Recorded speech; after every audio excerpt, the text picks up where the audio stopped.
Alors, bonjour les élèves.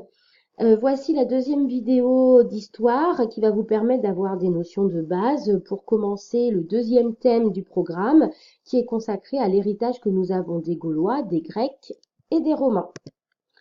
Tout d'abord, nous allons parler du peuplement de base de la Gaule. Ici, nous avons une carte de ce qu'était le territoire gaulois vers 600 avant Jésus-Christ. Les premiers hommes qui ont vécu ici sont en fait les hommes préhistoriques qui ont évolué et qui ont créé des villages puis des cités de plus en plus grandes. Vont arriver ensuite de l'Est des Celtes et puis du Sud et plus précisément de la Méditerranée, un peuple qui va devenir de plus en plus puissant, qui va coloniser toute la Méditerranée, qui est le peuple grec. Il va créer plusieurs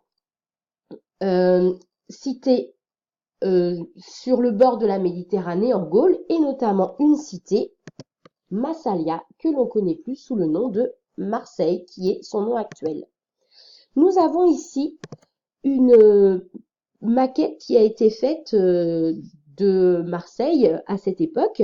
Donc on peut voir ici sa grande plage, mais on peut voir surtout son port, un port qui va être très important pour les Grecs, car les Grecs sont une grande puissance navale. Mais aussi ce sont des commerçants. Ils vont faire venir du nord de la Gaule du vin, du blé, des céréales pour l'envoyer vers la Grèce, et ils vont aussi faire venir des céramiques grecques pour les emmener en Gaule. On peut voir aussi la muraille qui était là bien sûr pour protéger la cité, et on va voir la porte qui permettait de réguler l'entrée dans la cité. À quoi ressemblait la Gaule avant l'arrivée des Romains? Les Gaulois avaient un territoire très riche. Ils étaient d'abord de paysans très efficaces. Effectivement, ils étaient capables de produire en grande quantité du vin, du blé et toutes sortes de céréales de très bonne qualité. Ils étaient aussi de très bons artisans, des forgerons, mais aussi des potiers. Ils étaient capables de créer de magnifiques bijoux. Tout cela, ils vont s'en servir pour faire du commerce. Effectivement, le blé, le vin, leurs bijoux, leurs armes vont être considérés comme quelque chose de très cher à l'époque. Et ils vont pouvoir commercer dans toute la Méditerranée, ce qui va faire des Gaulois un peuple riche. Mais les Gaulois ont un problème. Ils ne sont pas un peuple uni. C'est un peuple qui est créé par de multitudes de petites tribus qui ne cessent de se battre. Ils ont des très grands guerriers. Mais comme on peut le voir sur cette image qui vient de l'album d'Astérix et Obélix, les Gaulois se battent tout le temps entre eux, entre petites tribus. Ce sont des très bons Gaulois, des très bons guerriers, qui ont même un bon équipement, casque, glaive, bouclier efficace grâce à leurs forgerons, mais qui sont incapables de s'entendre, de s'unir, ce qui va être leur point faible au moment de la conquête de la Gaule par Rome. Quel héritage avons-nous gardé des Gaulois? Nous avons gardé ce magnifique paysage. Effectivement, c'est sous les Gaulois que nous avons eu ce paysage fait de champs et de petits villages, comme on peut le voir notamment dans la campagne normande. Deuxième chose, c'est le coq. Effectivement, le coq était l'emblème des Gaulois et c'est toujours maintenant un des emblèmes de la France. Ensuite, les Gaulois étaient de très grands créateurs. Ils ont fait de nombreuses inventions comme le baril qui leur permettait de conserver leur vin, le savon et la charrue qui est un des secrets de leur grande efficacité dans l'agriculture. Et pendant que les Gaulois se développaient, une autre grande puissance était en train de se développer en Méditerranée, c'est Rome. Comme on peut le voir sur cette carte, au début, Rome est un tout petit territoire qui se trouve ici en rose. Jusqu'en 264 avant Jésus-Christ, ils vont s'agrandir pour envahir toute la botte italienne, les 3/4 de l'Italie actuelle. Puis pendant 300 ans, ils vont coloniser toute une partie de la Méditerranée, ce qui est en jaune sur la carte, notamment la Grèce et l'Espagne. Puis à partir de 60 avant Jésus-Christ, ils vont commencer à envahir la Gaule. Mais pourquoi une telle efficacité? Tout d'abord grâce à leurs soldats.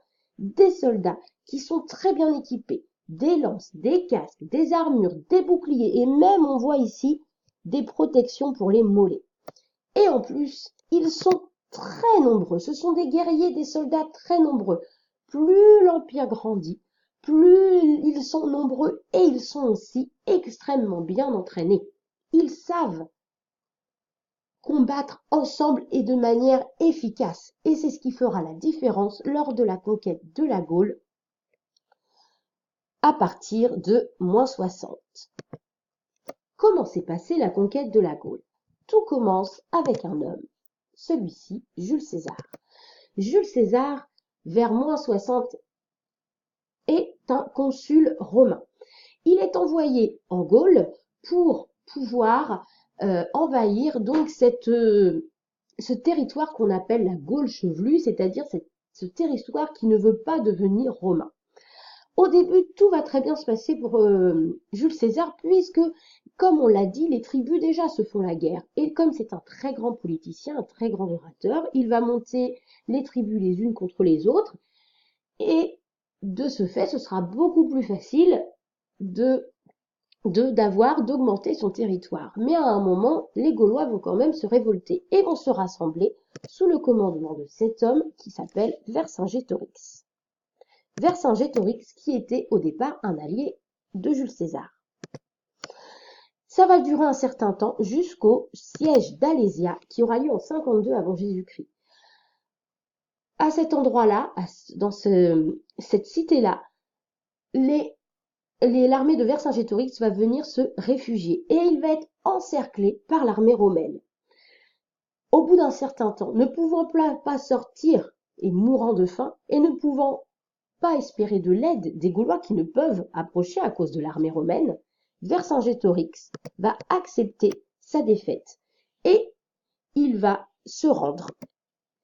On voit ici sur cette image Vercingétorix qu'on voit ici sur son cheval qui vient déposer ses armes devant Jules César qui se trouve ici en rouge. À partir de ce moment-là, les Gaulois ont perdu et la Gaule devient romaine. Ça va être le début de la romanisation de la Gaule. Qu'est-ce que c'est la romanisation de la Gaule? C'est une manière douce, on va dire, qu'avaient choisi les Romains d'envahir peu à peu la société gauloise. Tout d'abord, ils vont donner la citoyenneté romaine à l'élite gauloise, c'est-à-dire aux personnes les plus riches. Ainsi, ils vont gagner de l'influence sur le peuple. Ensuite, pour permettre aux légions de mieux se déplacer de cité en cité, ils vont créer des routes romaines. Et oui, ce sont les Romains qui ont amené les routes en Gaule, ces routes pavées dont on peut voir encore des traces très nombreuses dans le sud. Et ils vont aussi officialiser le latin comme étant la langue officielle de la Gaule. Ensuite, eh bien, ils vont créer des cités à l'image de celle qu'il y a à Rome, avec bien sûr une muraille que l'on voit là, qui permet bien de défendre la cité, avec une porte, voire plusieurs, qui étaient très grandes, qui étaient gardées en permanence et qui permettaient de réguler l'entrée à la cité. Ils vont aussi créer des endroits de plaisir, de loisirs qui n'existaient pas avant, comme par exemple les thermes, qui sont des bains publics qui permettent de se laver dans de bonnes conditions. Ils vont créer aussi des arènes, très grands monuments, qui sont en fait des lieux où l'on assiste au combat des gladiateurs, des théâtres gigantesques. Par exemple, celui d'Arles qu'on voit ici peut contenir 10 000 spectateurs. Il va y avoir aussi des monuments politiques dans toutes les cités. c'est ce qu'on appelle le forum, qui est la place centrale où on se réunit pour discuter et parler politique. Va arriver ensuite un événement que l'Empire romain n'avait pas prévu. En Palestine, il va y avoir l'arrivée d'une nouvelle religion qui est le christianisme. Au début, les chrétiens vont être persécutés, tués. Ils n'auront pas le droit de prier. Et dès que certains seront reconnus en tant que chrétiens, ils seront soit tués sur place, soit envoyés dans les arènes face aux gladiateurs, face aux animaux. Mais premier tournant, premier changement, à partir de 313 de notre ère, l'empereur Constantin va autoriser le droit de culte pour les chrétiens. C'est-à-dire que les chrétiens dans l'Empire pourront en fait exister sans se faire menacer, sans se faire tuer. Et Constantin ira même jusqu'à se convertir juste avant sa mort. Le deuxième changement se produira en 380 avec l'empereur Théodose. Théodose va aller encore plus loin.